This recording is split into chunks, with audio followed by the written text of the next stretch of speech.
Hello दोस्तों, good morning. मैं पुष्पेंद्र सिंह पाल आपके अपने चैनल एग्ज़ाम स्टेशन में स्वागत करता हूं।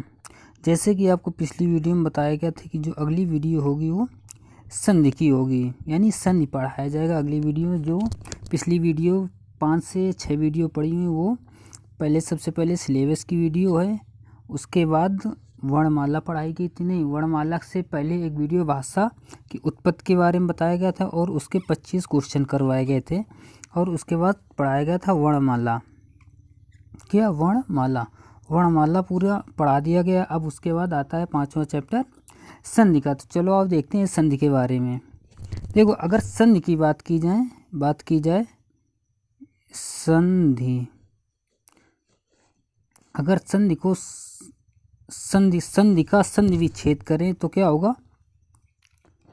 सम धन धी। क्या होगा? सम धन धी। यानी अगर सम का अर्थ देखें कि सम का अर्थ क्या होगा। सम का अर्थ होता है ठीक या सही या उचित, और इसी उचित को भी सम्यक कह सकते हैं। सम्यक। अगर धी की बात करें, धी का अर्थ होता है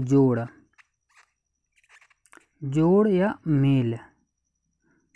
मेल। यानी संधि का अर्थ क्या हो गया? उचित जोड़, उचित, सम्यक, ठीक, सही। यानी संधि इक्वल टू सही जोड़। संधि का अर्थ ये होगा सही जोड़ या सही, उचित जोड़ या सम्यक जोड़ या ठीक जोड़। चलो आप देखते हैं संधि की परिभाषा की संधि की परिभाषा क्या होगी। संधि की परिभाषा के बारे में जानकारी करें कि संधि की परिभाषा क्या होगी। देखो, वर्णों के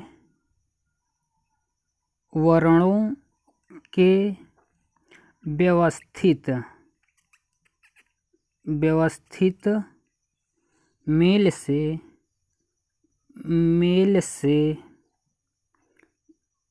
जिस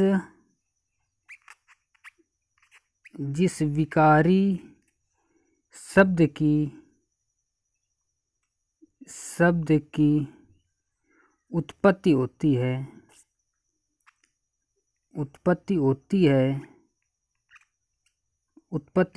है उसे हम संधि कहते हैं। क्या कहते हैं? संधि कहते हैं। वर्णों के व्यवस्थित मेल से जिस विकारी शब्द की उत्पत्ति होती है उसे हम संधि कहते हैं। अब देखते हैं कि संधि के प्रकार कितने होते हैं। चलो अब देखते हैं संधि के प्रकार। देखो, संधि के 3 प्रकार होते हैं। क्या? संधि के प्रकार। संधि के प्रकार। संधि के कुल 3 प्रकार होते हैं। कितने? संधि के 3 प्रकार होते हैं। नंबर 1, नंबर 2 और नंबर 3। नंबर 1 पे आता है स्वर संधि। कौन सी संधि? नंबर 1 पे आता है स्वर संधि। उसके बाद आता है व्यंजन संधि। और नंबर 3 पे आता है विसर्ग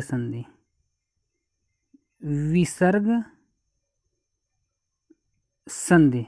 कौन कौन सी? स्वर संधि, व्यंजन संधि और ये विसर्ग संधि। अब ये देखते हैं कि स्वर संधि किन किन स्वरों या किन किन व्यंजनों से मिलकर बना है। स्वर संधि और व्यंजन संधि और विसर्ग संधि तीनों के बारे में जानकारी प्राप्त करें कि स्वर संधि किन स्वरों से मिलकर बनी है या स्वर व्यंजन दोनों से मिलकर बनी है। व्यंजन संधि स्वर व्यंजन किस किस से मिलकर बनी। विसर्ग संधि किससे मिलकर बनी। चलो अब एक एक करके देखते हैं स्वर संधि के बारे में। सबसे पहले कौन सी संधि? स्वर संधि। देखो, अगर स्वर संधि की बात करते हैं तो स्वर संधि के अंतर्गत स्वर प्लस स्वर मिलकर स्वर बनता है। अगर इसी एक में व्यंजन आ जाएगा तो वो व्यंजन, स्वर प्लस व्यंजन अगर आ जाएगा तो व्यंजन संधि हो जाएगी। स्वर संधि में स्वरों का ही मेल होगा, ना कि व्यंजन का मेल होगा। अगर अब दूसरे उसके बात करते हैं दूसरी संधि की। दूसरी संधि कौन सी है? व्यंजन संधि। देखो अगर व्यंजन संधि के बारे में जानकारी करें कि व्यंजन संधि किस किस से मिलकर बनी है। देखो व्यंजन संधि व्यंजन ऑब्लिक स्वर प्लस व्यंजन ऑब्लिक स्वर प्लस व्यंजन प्लस व्यंजन। देखो व्यंजन के साथ अगर स्वर, व्यंजन प्लस स्वर, यहाँ अगर प्लस कर ले व्यंजन प्लस स्वर इक्वल टू व्यंजन संधि। अगर यहाँ बात करें व्यंजन प्लस व्यंजन इक्वल टू व्यंजन संधि। और देखो दूसरी तरह लिखते हैं व्यंजन संधि, व्यंजन संधि, व्यंजन संधि। देखो व्यंजन प्लस स्वर इक्वल टू व्यंजन संधि, व्यंजन संधि। और यहाँ दूसरे में व्यंजन प्लस व्यंजन इक्वल टू व्यंजन संधि, व्यंजन संधि। इसका मतलब अगर व्यंजन संधि होगी तो उसके साथ स्वर का मिश्रण हो सकता है और नहीं भी हो सकता है। यहाँ देखो व्यंजन प्लस व्यंजन इक्वल टू व्यंजन संधि, यहाँ पर व्यंजन के साथ स्वर मिल जाएगा तो फिर व्यंजन संधि होगा। अगर स्वर प्लस स्वर होगा तो वहाँ पे स्वर संधि होगी। अब विसर्ग संधि की बात करते हैं कि विसर्ग संधि क्या होगी। विसर्ग संधि, देखो विसर्ग संधि में विसर्ग का होना जरूरी है, विसर्ग के साथ स्वर या व्यंजन मिलेगा। देखो विसर्ग संधि में पहले विसर्ग आ जाएगी प्लस स्वर ऑब्लिक व्यंजन इक्वल टू विसर्ग संधि, विसर्ग संधि। यानी विसर्ग संधि में विसर्ग का होना जरूरी है। अगर विसर्ग के साथ स्वर हो या व्यंजन हो, इनमें से एक हो, या फिर स्वर हो या फिर व्यंजन हो, अगर विसर्ग के साथ इन दोनों में एक होगा तो वहाँ पर विसर्ग संधि बन जाएगी। अब देखो स्वर संधि के कई भेद हैं। अगर स्वर संधि के बारे में पढ़ें कि स्वर संधि क्या है। नंबर 1 स्वर संधि। देखो इसमें सिर्फ संधियों के बारे में बताया जा रहा है, ना कि संधियाँ पढ़ाई जा रही हैं। संधियों की क्लास अगले उससे स्टार्ट करेंगे, अगले एपिसोड से। इसमें सिर्फ संधि के बारे में बताया जाता है कि संधि कितने प्रकार की होती हैं, किस संधि के कितने भेद होते हैं और संधि किसे कहते हैं, संधि के कौन कौन से अर्थ हो सकते हैं। देखो अगर स्वर संधि की बात करें कि स्वर, अगर इसकी परिभाषा की बात करते हैं कि स्वर संधि की परिभाषा क्या होगी। स्वर के साथ, स्वर के साथ, स्वर के साथ स्वर के मेल, स्वर के मेल से जिस विकारी, देखो अभी स्वर संधि में बताया था स्वर प्लस स्वर इक्वल टू स्वर संधि। तो ये स्वर के साथ स्वर के मेल से जिस विकारी शब्द की प्राप्ति होती है उसे हम स्वर संधि कहते हैं, स्वर संधि कहते हैं।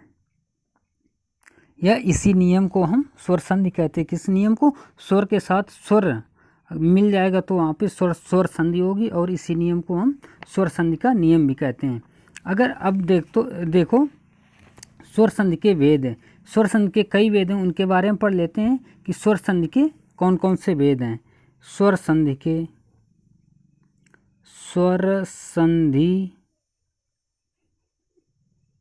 भेद, स्वर संधि के भेद, स्वर संधि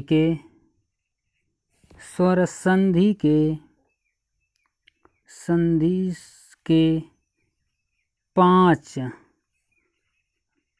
प्रमुख भेद होते हैं। भेद होते हैं। कितने स्वर संधि के कितने भेद होते हैं? स्वर संधि के 5 प्रमुख भेद होते हैं। कितने? 5 प्रमुख भेद होते हैं। उनमें देख लेते हैं वो 5 भेद कौन कौन से हैं स्वर संधि के।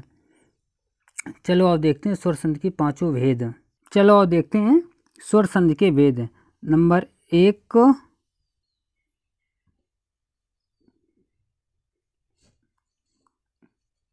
1 पे क्या है? नंबर 1, नंबर 2, नंबर 3, नंबर 4 और ये नंबर 5 हो गया। देखो सबसे नंबर 1 पे आता है दीर्घ स्वर संधि। स्वर संधि, दीर्घ स्वर संधि। नंबर दूसरे पे कौन सी है? गुण स्वर संधि। नंबर तीसरे पे है वृद्धि संधि। नंबर तीसरे पे है, नंबर चौथे पे यण संधि। नंबर 5वें पे है अयादि संधि। कौन सी संधि? अयादि संधि। ये किसके भेद हैं? स्वर संधि के भेद हैं। कौन कौन से? दीर्घ स्वर संधि, गुण स्वर संधि, वृद्धि स्वर संधि, यण संधि और अयादि संधि। ये स्वर संधि के 5 प्रमुख भेद हैं। अगर यहीं पर देख लिया जाए कि संधि के कितने प्रकार होते हैं, अगर क्वेश्चन में आपसे पूछ ले कि स्वर संधि के कितने प्रकार होते हैं, तो कितने बताए गए थे? स्वर संधि के प्रकार में क्या कहेंगे आप? स्वर संधि के प्रकार 5 होंगे। अगर स्वर संधि न देकर यहाँ पर यह स्वर संधि काट दिया जाए, सीधे पूछा जाए कि संधि के कितने प्रकार होते हैं, कि संधि के प्रकार बताओ, संधि के प्रकार बताओ, तो क्या कहेंगे? अगर स्वर न दिया जाए, सीधे पूछ ले कि संधि के प्रकार कितने हैं, तो संधि के कितने प्रकार हैं? संधि के 3 प्रकार हैं। कितने प्रकार हैं? 3 प्रकार हैं। अगर यहीं पर कह दिया जाए कि स्वर संधि किन किन स्वरों से मिलकर बनी है या किन किन स्वर व्यंजन से मिलकर बनी है, तो क्या कहेंगे? स्वर संधि का मेल स्वर प्लस स्वर से होता है। स्वर प्लस स्वर यानी स्वर संधि स्वरों के मेल से ही स्वर संधि बनी है, ना कि स्वर प्लस व्यंजन के मेल से स्वर संधि बनी है। स्वर संधि स्वरों के मेल से यानी 2 स्वरों के मेल से स्वर संधि का निर्माण हुआ है। चलो अब जो अगली वीडियो होगी उसमें पढ़ेंगे। सबसे पहले नंबर 1 पे स्वर संधि के भेद नंबर 1 से दीर्घ स्वर संधि से दीर्घ स्वर संधि पढ़ेंगे। उसके बाद गुण संधि पढ़ेंगे, उसके बाद वृद्धि संधि पढ़ेंगे, और फिर यण संधि पढ़ेंगे, और फिर अयादि संधि पढ़ेंगे। अयादि संधि। चलो ये वीडियो यहीं पे समाप्त करते हैं। अब अगली जो वीडियो आएगी वो दीर्घ स्वर संधि, गुण संधि, वृद्धि संधि, यण संधि और अयादि संधि होगी। ये एक इंट्रोडक्शन की क्लास थी। अब अगली जो होगी उसमें प्रॉपर संधियाँ आपको पढ़ाई जाएंगी। चलो okay, thank you, take care. इस चैनल को लाइक, शेयर और सब्सक्राइब करें। थैंक यू, धन्यवाद।